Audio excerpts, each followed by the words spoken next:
Assalamu alaikum doston, this is Safi with you. In the name of Allah, the most beneficent and the most merciful.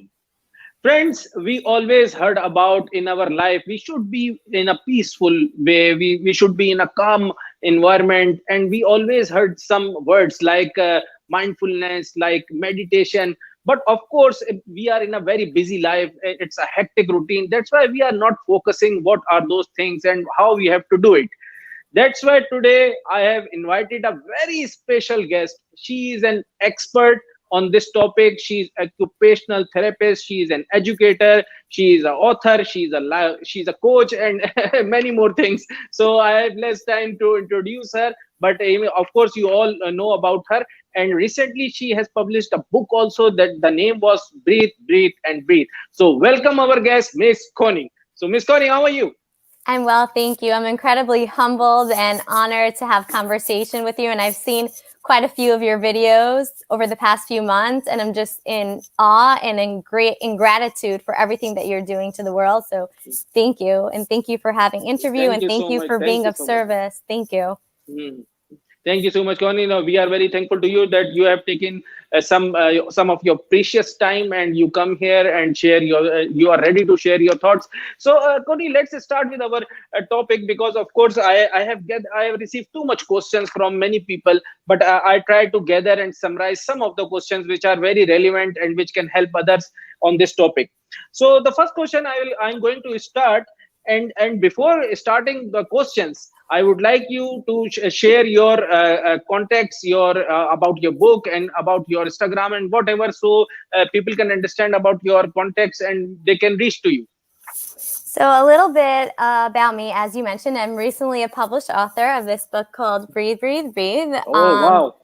So this is the book. The intention of this book is to really help teach children 0 to 12 years old how to cultivate calmness through their breath in a fun, simple way. And I can give an example of the book. The book has pictures that have like simple pictures with the simple text. You can kind of see a sample over here.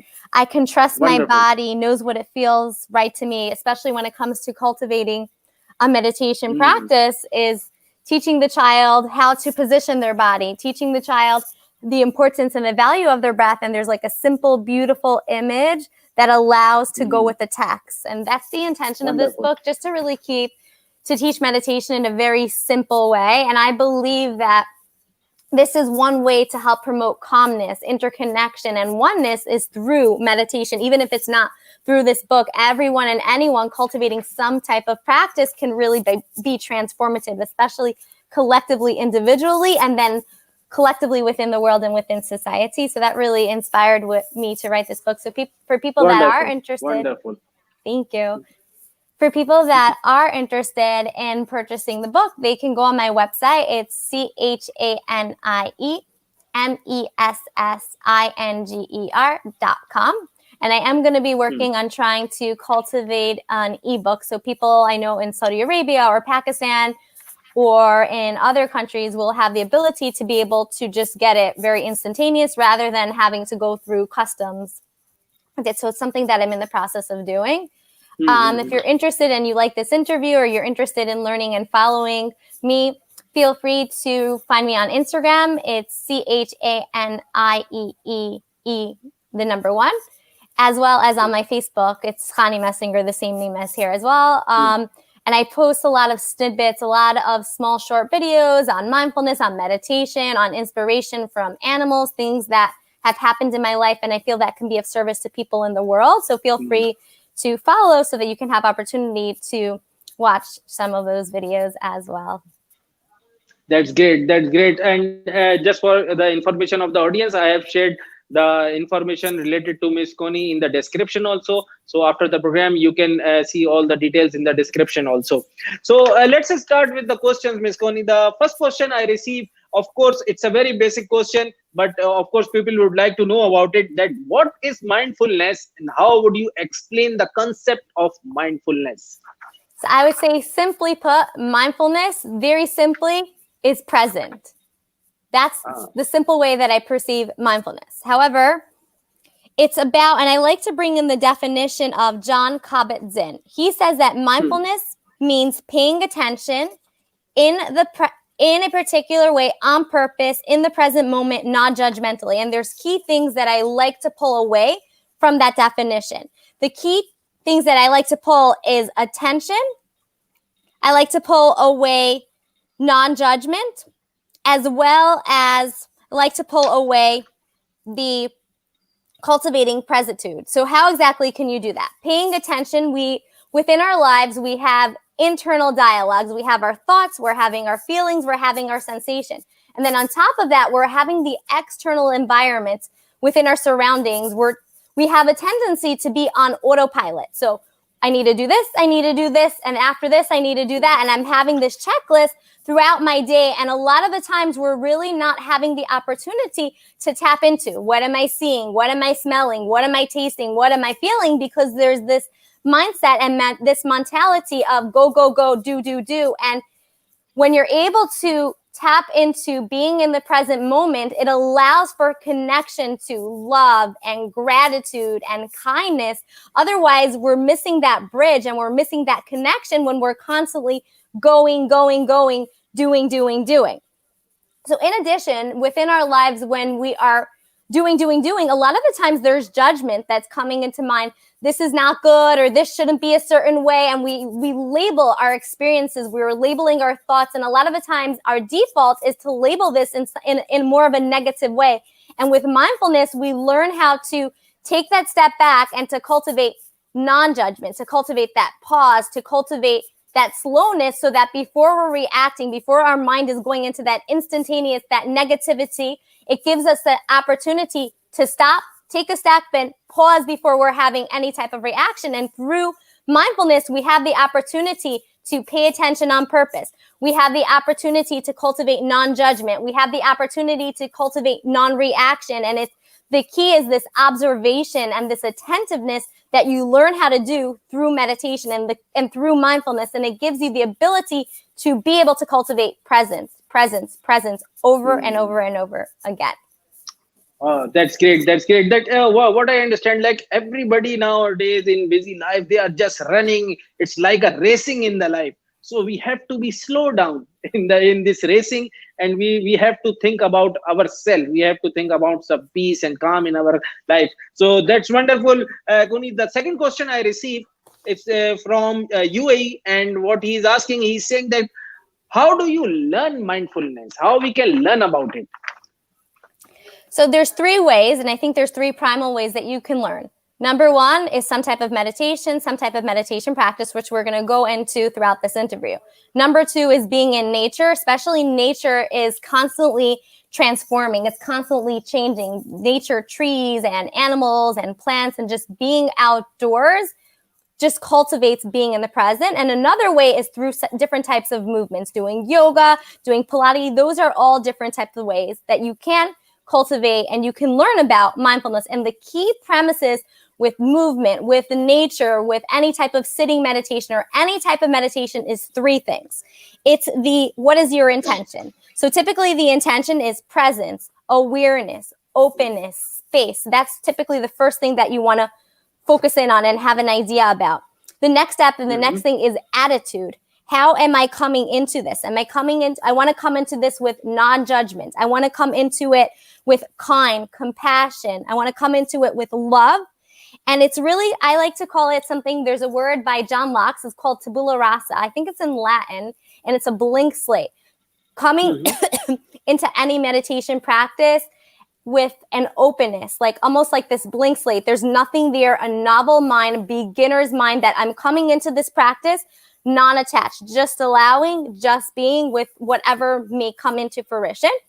And lastly, another thing is paying attention to what's happening right here, right now, in this very moment. I'm happy, I'm sad, I'm upset, I'm angry. I have a lot of thoughts, I have no thoughts, I have to do 1,000,001 things, whatever it may be, paying attention right here, right now. So the 3 main components are intention, attention, and the attitude. Those are the 3 key areas, whatever practice you are doing, to always be in check. Intention, attitude, and attention. And within any premise, within mindfulness, you're going to have those 3 components. It's always the realization, what is my attention? What is my attention? and what is my attitude when I'm coming into it. We always want to try to cultivate non-judgment, openness, non-reactive, and through mindfulness, it gives us the opportunity and the ability to be able to learn how to do that. Great, that's great. Kuni, is there any? This is my question. Huh? Is there any specific time to do meditation, or we can like fix any time as per our schedule? So I would say like the key is to establish a routine, knowing yourself. When do you have the most time within your day in, your day out, your daily life? Is it the morning? Is it the afternoon? Is it evening? Maybe it's none of those things. Maybe it's when you're in your car and you're heading home from work, or maybe it's in the morning before you're going to work. And it's really finding ideally 15, 20 minutes a day, realistically, especially for people who are starting out, maybe 2 or 3 minutes a day. Finding that time, and ideally consistently the same time every day, to be able to cultivate that habit. And research shows within, I think, 30 days, if you do a same routine over and over again, that really can help cultivate a meditation or cultivating some type of practice and some type of change in one's routine. That's great. That's great. So, the next question I have received, it's from UK, and what they are saying. How does mindfulness work? Like, it's very important question. That of course, the way you explained just now, that after 30 days you will start feeling the change and something like this. So it's related to that. That how does it will work? So I would say, and based on what research is saying, the key is acceptance. And I want to take a moment to think we have positive emotions and we have negative emotions. And when we hear positive, we automatically think happy and good and pleasurable and peaceful. And when we hear negative emotion, there's automatically maybe this like slight cringe or this avoidance that comes into play. It's like, oh, negative emotions. And just within society and just within our world, we're labeling emotions as positive and negative. So what are positive emotions? Happiness, excitement, passion, joy. Negative emotions would be sadness, despair, guilt, and we're already having this label of something being good and something being bad. And it's the realization that emotions are neutral. Happiness, sadness are neutral. Yes, happiness and joyous may feel good and sadness may not feel the greatest. However, it's a neutral feeling that we have a tendency to attach labels to. And it's not only us that's attaching the labels to. Society and the psychology realm and the social work and the psychiatry realm is attaching those labels as well. So it's the realization that happiness and sadness is really a continuum. And it's the realization that it's not a good emotion. It's not a bad emotion. There's no wrong emotion. It's the realizations emotion are just there. And a lot of the times we have a tendency to push away the negative, to push away what we're not liking or what we're not wanting within our lives. And I like to take a perspective of when we're feeling, especially when we're feeling negative emotion and we're feeling really big feelings of anxiety or stress or loneliness or hurt or pain. And I like to use that for myself as a GPS. What was the trigger? What is this emotion trying to tell me? It's almost like we're in a car and the GPS is telling us to go to the left and then the right, and then you need to go on this highway and that highway. And it's like using the emotions as cues for what's happening internally. What just happened prior? What was a thought? Was a feeling? Was it an email? Was it something that I saw that triggered a sad emotion or upset emotion? And that's a way that I like to use it. And over the years, I've learned to make, and I've had quite a big challenge with sadness. I had a tendency, and I still sometimes do, not as much anymore, but to really push away sadness, to push away pain, because it's very unpleasant. I don't like it. And my mindset is, I can't handle it. I can't do it. This is too hard. It's too much pain. There's too much trauma. And I would cultivate labels to sadness and anxiety. And I learned how to become BFFs with sadness, with anxiety, and anytime, and it comes up, we're human and we all experience happiness, sadness, joy, all these emotions. And anytime now when sadness or happiness or joy, I learned to be a BFF with it. And I learned to like love it and embody it and hold hands with it. And when the anxiety comes up, it's like, oh, I notice you heartbeat. Thank you. You're beating really fast. Oh, I notice you mind. You have a lot of chatter right now. And I acknowledge and I love it. And I love it. And I give TLC to all the emotions. And that gives the opportunity to cultivate present with the emotions that are challenging and with the emotions that aren't as challenging. And it just allows, and the key is, I think, acceptance. acceptance of the thought, acceptance of the feeling, not pushing, not running, not avoiding, just being. And as much as you kind of want to like pull out your hair, you kind of want to like run and like jump away. And it's acknowledge that it is really hard to be with the sadness. It's really hard to be with this anxiety. And that's one way to help work with and to help understand how mindfulness actually works. It's not like smooth sailing and happy-go-lucky sun and stars and mermaids and unicorns. It's not. It could have moments of that. Great. However, it's not it's a little component of it.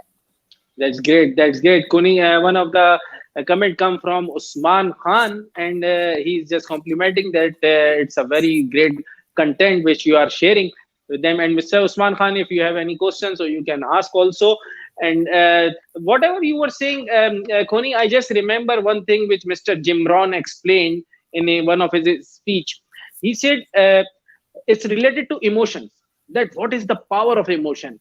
He said if you will attach your emotions with your communication, so your communication power or skills will improve drastically.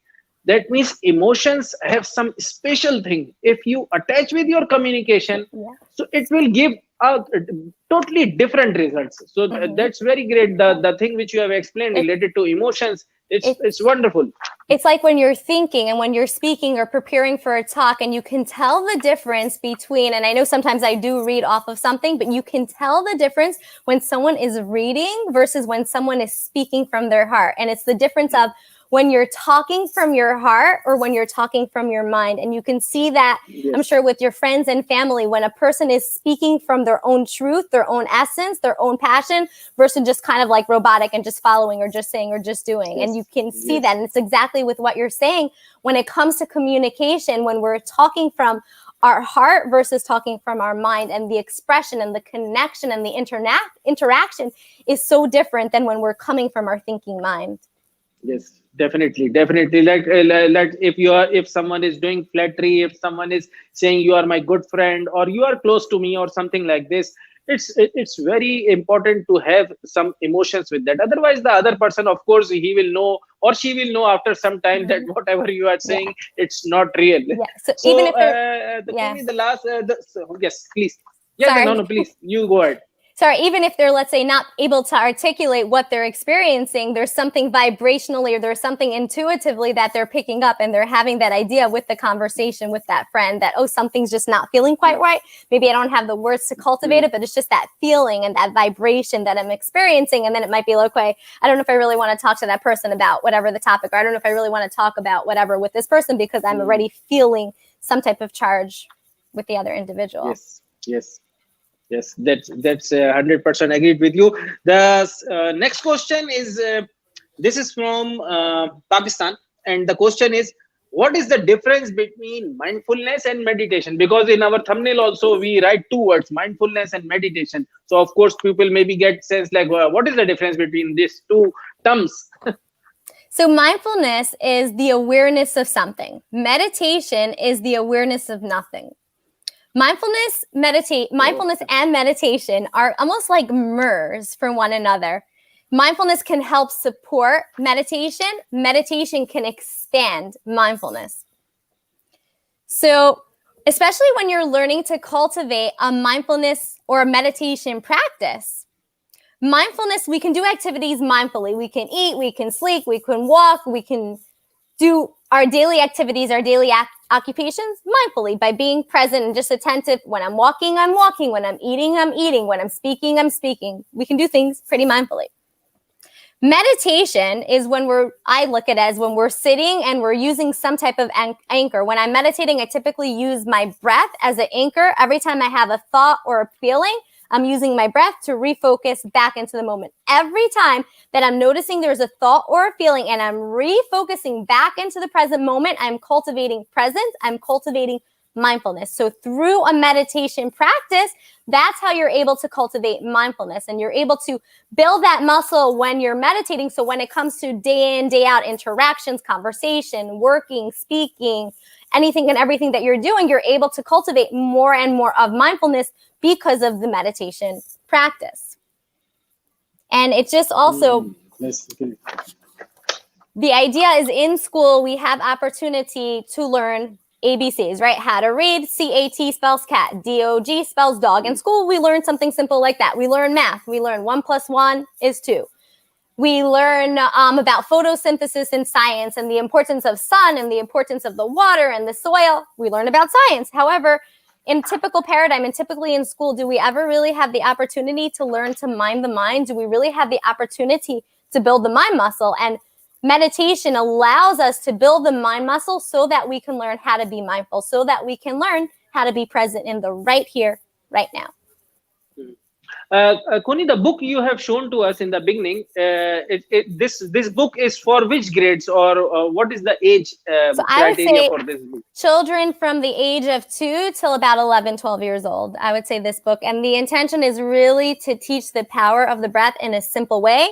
And I think adults and teachers and anyone that is in contact with children can benefit from it. And it gives very simple language to explain an abstract concept of the breath. It's like, okay, there's a breath. What is the breath? Is the breath the ear? Is the breath the space? Is the breath my nose? And it just gives the children an idea of that. The breath is something that's abstract. Even though it's abstract, I can sit with the breath. I can go on a hammock with the breath. And I can notice when I'm having loud thoughts in my mind that my breath is going to speed up. And when I'm having quiet thoughts in my mind, my breath might be a little bit slower. And it's just teaching them in a very simple way. What is the breath? How can I use the breath? And the interconnection of the breath with me and you and with everyone, and the oneness collectively within society. That's the intention. Wonderful. There is one question we received from Mr. Usman Khan. He's saying, hi, I am extreme introvert. I don't get along with people easily. I'm about to start my career. Please help. Okay. So I am also an introvert. I'm also, I appreciate my aloneness. I do appreciate being around people. However, I have a tendency to get overstimulated pretty quickly and pretty fast. It's very likely that, what's his name? Usman Khan. It's very likely that Usman Khan is picking up on maybe other people's energy within their environment. So I would say a way to help with introvert is the first step is I have the awareness that I'm an introvert, and having conversations with other people might be tricky or might be challenging. And it's the realization, what part of the conversation is it tricky? Are you in your mind and thinking, what am I going to need to say next? Or are you having concerns about what you're going to say? Is it going to be wrong or it's not going to be right? So where is the concern? What is the concern? Is he going to write back? Is he still there to respond back? Yes, he's there. He's there, but I think he's just listening to you, what you are explaining. Okay. So the idea is, when having conversation, if conversation is a challenge, what is the challenging part of it? Is it because you're nervous about the reaction or the response of other people, or you're nervous about saying something? Oh, sorry, my screen just switched. Sorry. Okay. No problem. So it's the realization of, where is this concern coming from? And it might be coming from thoughts or ideas or some type of story that might be coming up within one's mind. And it's discerning for yourself, what is the concern? What is the challenge when you are interacting with other people? I think he's not writing any more comment, but if you give me a chance, Connie, let me explain to him in some other way also. Usman, मैं आपको ये advice करूंगा कि आप जो है ना इसकी प्रैक्टिस स्टार्ट करें। और कैसे स्टार्ट करें? आप पहले जो है ना वो शीशे के सामने 1 हफ्ते तक शीशे के सामने बैठ के वो सारी बातें करें जो आप दूसरे लोगों के साथ करने से घबराते हैं। और क्योंकि शीशे में तो सिर्फ आप ही होंगे, तो कोई और आपको देख नहीं सकता। तो शीशे में बैठ के जब आप 1 हफ्ते तक बात करेंगे, आपको हंसी भी आएगी, आपको शर्मिंदगी भी होगी, आप इधर उधर भी भागेंगे, लेकिन आपको पता होगा कि ये सिर्फ आप हैं।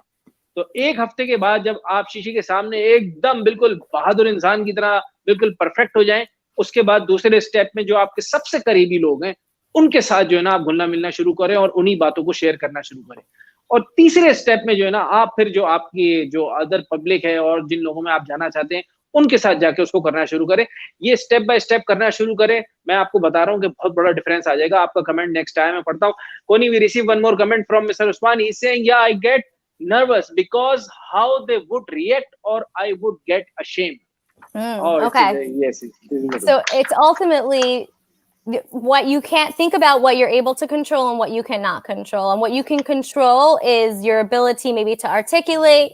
we don't have the ability to control what other people are going to react or respond. And then it's the realization that whatever I say in the moment is exactly meant for me to say in the moment. If it wasn't meant for me to say in the moment, I wouldn't have said it. So it's trusting the universe, trusting the moment. What comes out of my mouth is exactly what it's meant to be. And how the other person responds is out of my hands. It's out of my control. The person may respond positively or negatively, and that's okay. Whatever it may be, it is, and it's exactly meant to be. And how you respond after that, you can decide, am I going to respond? Am I going to walk away? Am I going to breathe into it and maybe say, oh, I'm not exactly sure how to respond right now. Maybe let's talk about it in a few minutes, a few hours, a few days. Let me give myself some time to process your reaction or with what you're saying. So, Usman, I believe you have received the answer of your question, but I would like to say you, look, whatever other people think about you, it's not the reality for you. Okay, the reality for you is what you are. So don't worry about what other people said. Look, in Urdu we got to know this sentence that पीठ पीछे तो लोग बादशाह को भी बुरा बोलते हैं यार, तो आपके पीठ पीछे तो लोग बुरा बोलेंगे ही बोलेंगे। और अशेम होने की क्या बात है, जब आपको कॉन्फिडेंस होगा ना अपनी बात के ऊपर कि आप क्या बात कर रहे हो और आप उसके ऊपर आपकी ग्रिप होगी, आपकी इंफॉर्मेशन मजबूत होगी, तो आपको कभी भी अशेम फील नहीं होगा। और दूसरों की परवाह करना छोड़ दो यार, अभी कैरियर का स्टार्ट है, बिल्कुल खुलकर आगे बढ़ो, फिर ही आगे निकल जाओगे इंशाल्लाह। So Miss Tuni, the next question I'm going to ask you is related to some techniques, and what they are asking that what are some beginner techniques for people looking to start a mindfulness practice? So I would say beginner techniques, and one of the first techniques that I did learn is about 5 senses. We have the ability to use our body to help cultivate mindfulness. So right here, right now, we all have the ability. You can, if you feel comfortable, feel free to close your eyes. You can do like a very simple practice, as long as you are not driving. If you're driving or walking, please do not close your eyes, and please do not attempt this activity. So if you can notice where your body is, maybe as if need be, you can move your body from side to side and just notice. Are you able to notice the cushion on your behind? Are you able to know the softness, the hardness of your body? And this is something that's not really requiring much effort. It's not really requiring much thought or anything, and you're just able to notice that. And within now, can gently take some breath as it feels right to you. There's no right way. There's no wrong way of how to cultivate your breath. Just notice your own breath. Notice your own breathing. And sometimes I gently place my hand on my chest and my belly just to be able to notice the expansion and the contraction. That's okay. If it feels right to you, feel free to place your hand on your chest and on your belly. And as you're doing this, seeing if you're able to notice how your body's feeling. Is your body maybe shaking? Maybe your body's feeling really calm and really relaxed. Another thing that we can do, especially for starters, is noticing sounds in the environment. Able to notice maybe the cars beeping outside.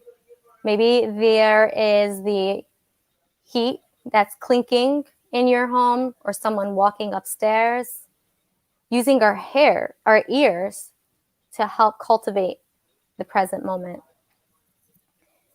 Maybe we are able to notice a taste in our mouth, maybe from our breakfast, our lunch, or our dinner, some remnants of some food. Just noticing that. And noticing.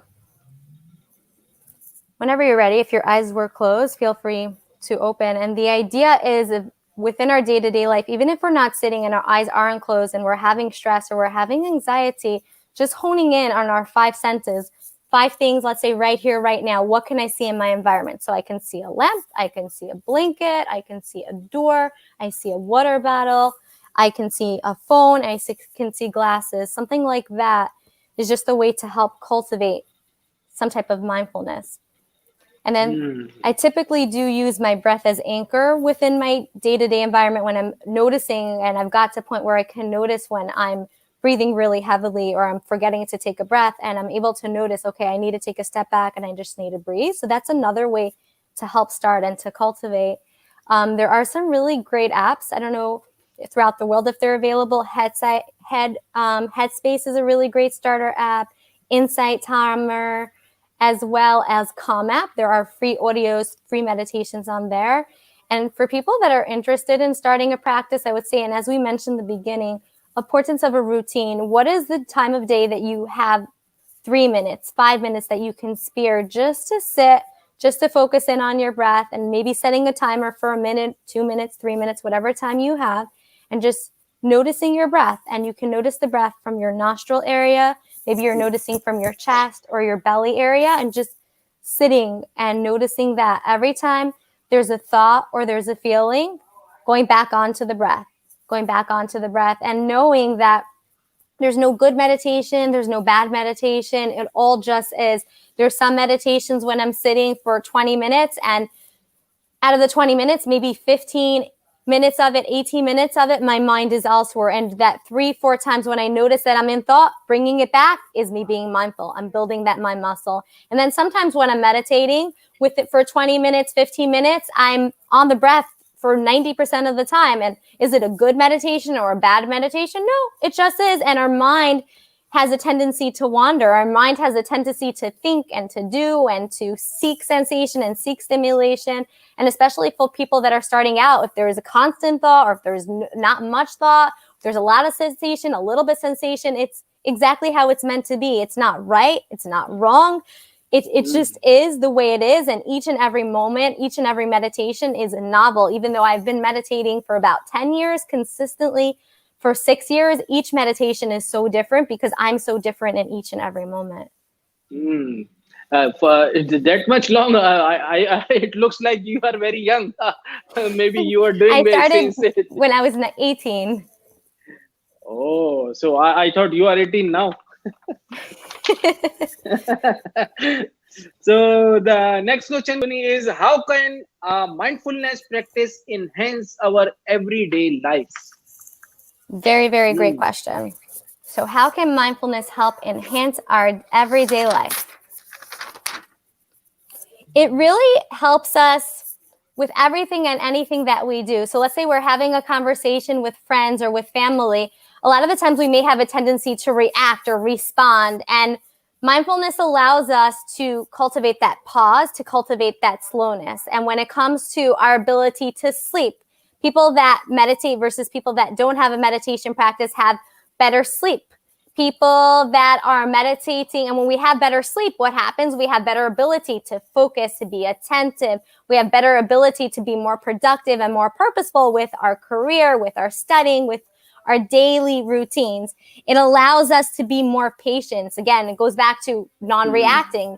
It allows us to be able to learn how to be more trusting. It allows us to be a little bit non-striving, especially not attaching to any type of outcome. What I do, I know I do the best that I can, and I trust within the universe. I trust with my innate way of doing and being that everything will turn out okay and everything is fine, always, no matter what. Even if there's an outcome on how things turn out and not exactly how I want it to be or how it should be or it needs to be, I have the ability to release that and learn and not attach to how things need to be or must be or should be. I learn to just accept things for the as-isness of how it is.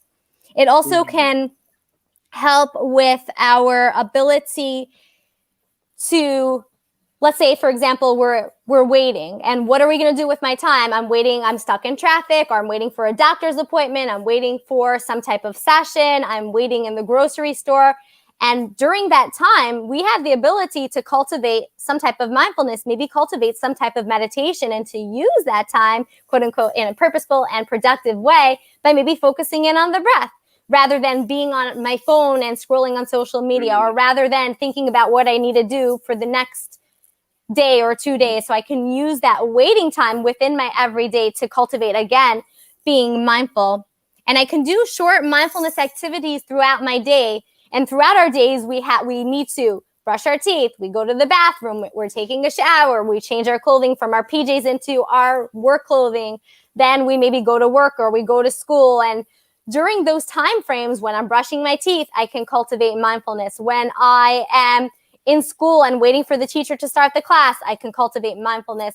When I am eating my lunch, I can cultivate just eating my lunch rather than, again, being on my phone, being on the computer, maybe rather than having conversation with other, even if it's not the whole lunchtime, maybe just 2 minutes of the lunchtime, just to really be and eat with my food. And then after, I'll have conversation with my friends and with my peers as well. So we can use mindfulness within our day-to-day routine, day in, day out, and when we're waiting, when we're doing activities of daily livings. And that is another way to help enhance, and it will enhance, I personally believe, everything and anything that we do in our life, from speaking to teaching to walking to eating to whatever our career is, whether we're in school or whether we're not in school. It really can help with our attention, our focusing, our ability to really detach from outcomes so that we can really give it all, do the best that we can, and just release any expectation from whatever we put in. Wonderful, wonderful. So one more comment from Maheen Aleem. I know her. Maheen Aleem is, you can say, a proud girl of Pakistan. She is playing volleyball from Pakistan international team. She is used to go to Singapore and many other countries. She is representing Pakistan in cricket team, in volleyball team, and she is a sports girl. I know her very well. So she sent a comment for you that she's saying more power and love. It's a great session. It's very helpful. So Thank you so much. So she rarely comes. She just join if I have a very good session. So she comes and join because she is very busy. So thank you, Main Aleem, for coming here and give your precious comment. And so let's move to the next question. Before going to, as I understand, Koni, you were saying, like, let's suppose if we are doing something, so we must not think about something else. That means we have to be very focused on the thing what we are doing. So it's a part of meditation, something like this. So I want to take a step back for a moment. When I say to you, don't think apple, what's going to happen? What are you going to think? What are you going to think about? No apple. Exactly. So the idea is, if I say focus, you're going to be like, what? Here, what, how? So the idea is to really go into something non-attached and no expectation. And the key is discerning. If there's a thought, if there's a feeling or something coming up, it's allowing, acknowledging, pausing. Maybe I use my breath as an anchor, breathing into it and then releasing. And what is the thought? Is the thought a charge of, when I'm focusing, is it, let's say doing a math example, and do I have a charge of, I can't do this, I don't know how to do this, I get all my math problems wrong? And is that charge that's coming into play? So if there's a charge when I'm reading, when I'm writing, when I'm focusing on a work project, is that charge coming into play? And it's the realization, if that charge is coming to play, there's no need to dig deeper of where, when, how, where's it coming from, childhood, my friend, my family, this teacher, that teacher. It's not really so important, but it's really what is coming up in that present moment that might have an impact on my ability to perform or to do whatever that activity may be. And then it's taking that step back from that. And it's the realization. So if I really want to focus, then, okay, I'm going to maybe set my intention when I'm working on my school assignment. The intention here is to focus. I'm going to do the best that I can. Every time I notice that I'm not focusing, I'm going to acknowledge what the thought is, what the feeling is, breathe into it, and then refocus and refocus. Similarly, when I'm doing a meditation and when I'm sitting, it's the same idea of how I would relate it. But I'm not going to say don't think or don't do or don't. And if there's other things that are coming in mind as I am focusing and I'm doing this practice and I'm telling myself, okay, take a step back. I'm allowing, I'm breathing, I'm acknowledging. And if there's a constant thought that is coming up during my writing my paper, then I will take a notebook and I will mark it down. Oh, remember to pick up oranges from the grocery store, because that's an indication for me that this is something that's on my mind. I'm allowing, and it keeps on coming up. I'm seeing that it's having an impact on my ability to write my paper. Let me write that down, do that, get that on the back burner so I have it there for later, and let me, as best as I can, refocus back onto writing that paper. Wonderful explanation. Sorry, Koni, we are taking your too much time, but of course we have too much question, but I already cut it down, so it's like a last question for you. So I will try to merge it. That they are saying that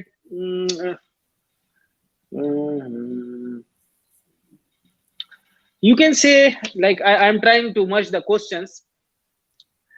Like, what are the main benefits related to the age groups? This I am adding from my side.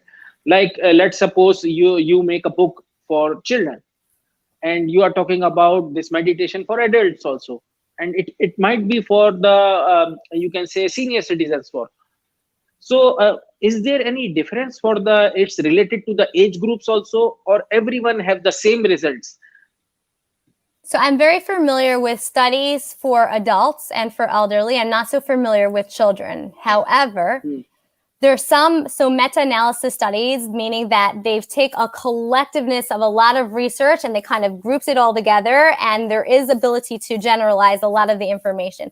So collectively, the intricate details of it, I'm not 100% familiar with, but in terms of definitely with adults and for children to a certain degree, mindfulness meditation can help reduce stress, anxiety. It can help with individuals that are having mental health concerns, eating disorders, individuals that are having addiction, individuals that are having difficulty with socialization, individuals that have diabetes, individuals that have high blood pressure, individuals that are having infertility challenges. Mindfulness meditation can help with all these challenges, whether an individual is 8 or 108. Mindfulness collectively can really have a benefit. And why is that? And based on the research that I've been reading and based on my training as an occupational therapist, we have two systems in our body. We have a parasympathetic and we have the sympathetic nervous system.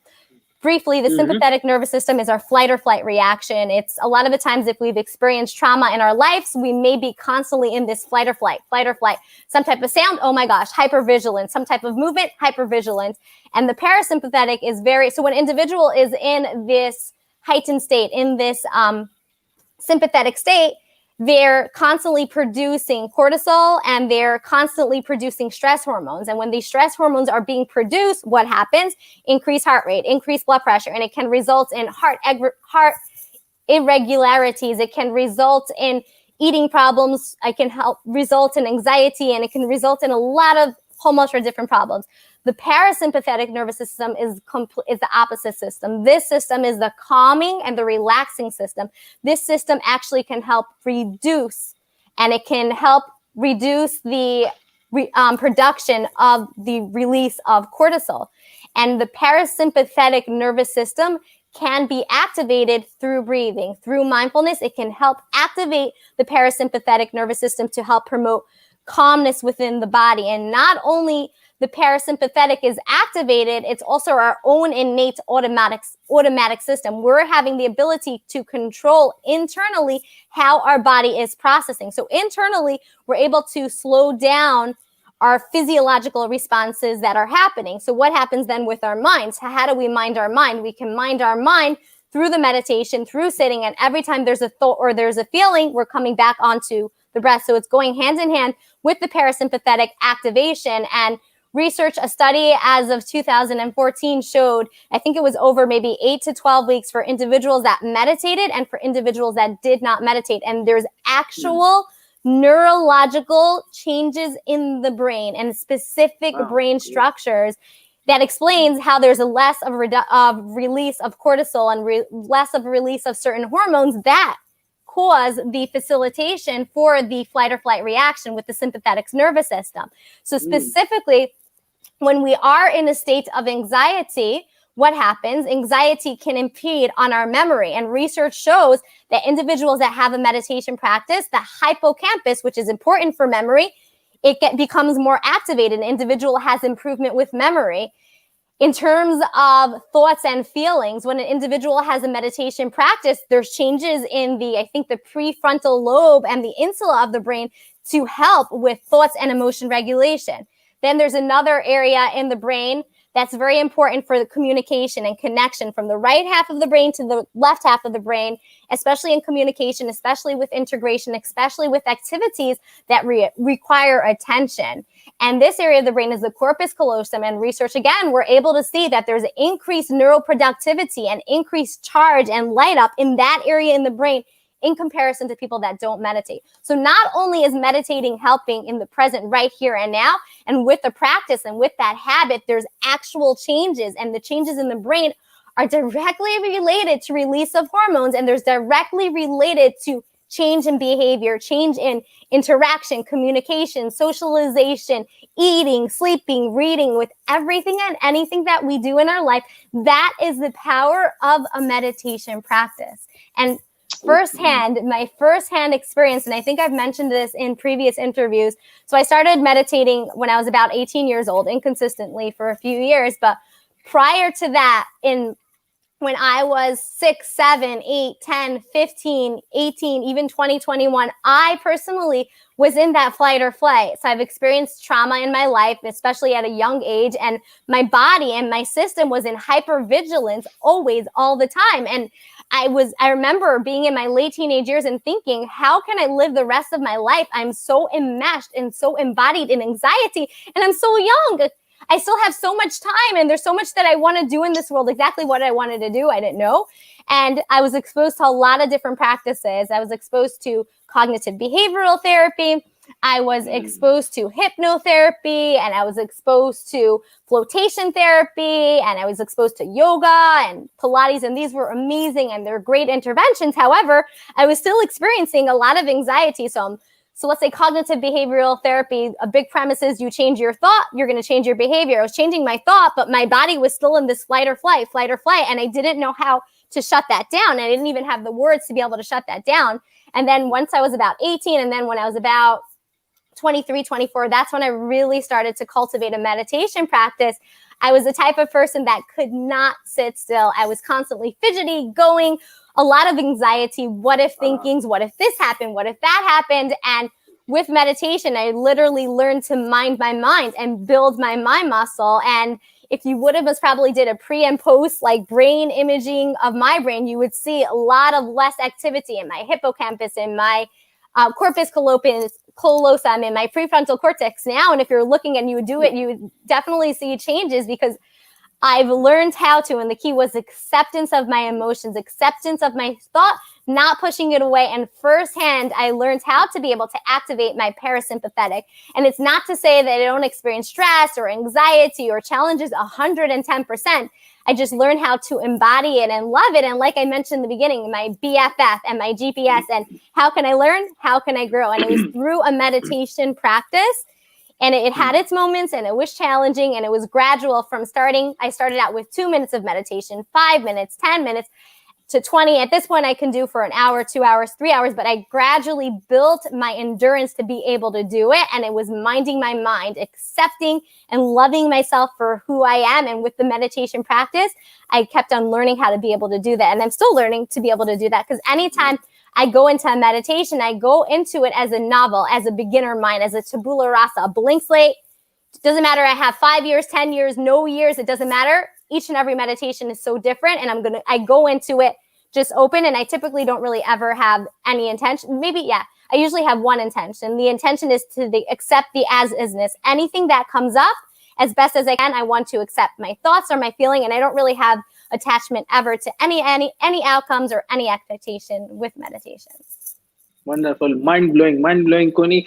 I just want to say one thing, that your words and your explanation is as beautiful as you are, and as pure as your heart, because your words are coming from your heart and from your soul. That's why we can understand it. What I can say, it's coming with the emotions, and we are getting it in our heart with the emotions, because it's very pure, it's very beautiful, like as you are. So that's mind-blowing. You have explained in a very great way. So is there any last message, Connie, you would like to share with the audience? First off, thank you so much for your kind words. Thank you. So last message, depending whether you're 5, 10, 50, 100, and 110 years old, I know collectively in the world, we're all affected by COVID, different levels, depending on our stages, our ages, but everyone in the world is affected. And just know, and I know that I've had challenging times over the past few weeks, and I'm currently going through a little bit of a challenge right now. Just know that we're all in this together. We're all united. We are all one. We're all experiencing challenges. We're all experiencing joyous. We're all experiencing pain and love and kindness within our life. And just know, whatever we're experiencing right here, right now, in this moment, it is temporary. And to non-attach and to allow and to be And if you are struggling, reach out to a parent, a friend, a family member, a therapist, and that can really help an individual as well. And it's just non-attaching to the challenge and to the hardship, and just know pain is the portal for growth. Pain is the portal for learning. And it's just the realization, and know that you can do it and that you got this. And in building that mantra within yourself can really be empowering. Wonderful, wonderful. Kuni, thank you so much for your precious time. And maybe we will disturb you again because you explained in a very great way. Maybe we will ask you to explain some other topics also in the future. Of course, we will see your time schedule also. I will just request to the audience that whatever you have gained in this session, try to share with others. And she has already given her all the details in the description. I have already written there, and she already explained about the book she has just published some days before. I hope, Koni, you said on your website the people can order this book, huh? If they would Yes. like to have this book. Yes. From any country they can order, or it's like it's available on Amazon also? It's available on Amazon. I think for people that are in other countries, the easiest place to buy it would be from Amazon. I am going to be working on cultivating an ebook, and I do want to translate it into other languages as well. Oh, that's very nice. That's very nice. So thank you so much, Kuni, and thanks for your time. Thanks for your explanation, your all the things what you have done today in our session. So this is so now I am going to say something in our language also. तो आप लोगों ने ये देखा कि इन्होंने जो है ये वहाँ यूएसए में होती हैं, इन्होंने अपना वक्त निकाला और जो है हमारे लिए इतना वक्त निकाल के इतनी सारी चीजें एक्सप्लेन करी. अगर आपके साथी हैं कोई या और कोई ऐसे घर वाले जो इस चीज को समझना चाहते हैं, तो आप कोशिश करेंगे उनके साथ शेयर करें. अगर कोई लैंग्वेज का इशू होता है तो कोशिश करें उनको एक्सप्लेन कर दें, या अगर आपको और कोई मुश्किल है तो आप कमेंट कर सकते हैं. मैं आपको जो है उसकी एक्सप्लेनेशन दे दूंगा, कमेंट में जाके आपको जवाब दे दूंगा और कोनी के साथ उसको डिस्कस भी कर लूंगा. सो कोनी, that's what I just want to explain in some other language for the other people also, that if they have any questions and if they would like to order your book or anything, they can comment or they can send a message to me so I can convey to you. So if they feel any hesitation, and if they are feeling some problem in the language barrier or something like this. So thank you so much, Koni, for today your time. And this is the end of our program. Thank you so much. It's been humbling, and I'm just incredibly honored to have had the conversation with you today. Thank you so much. Thank you. Thank you.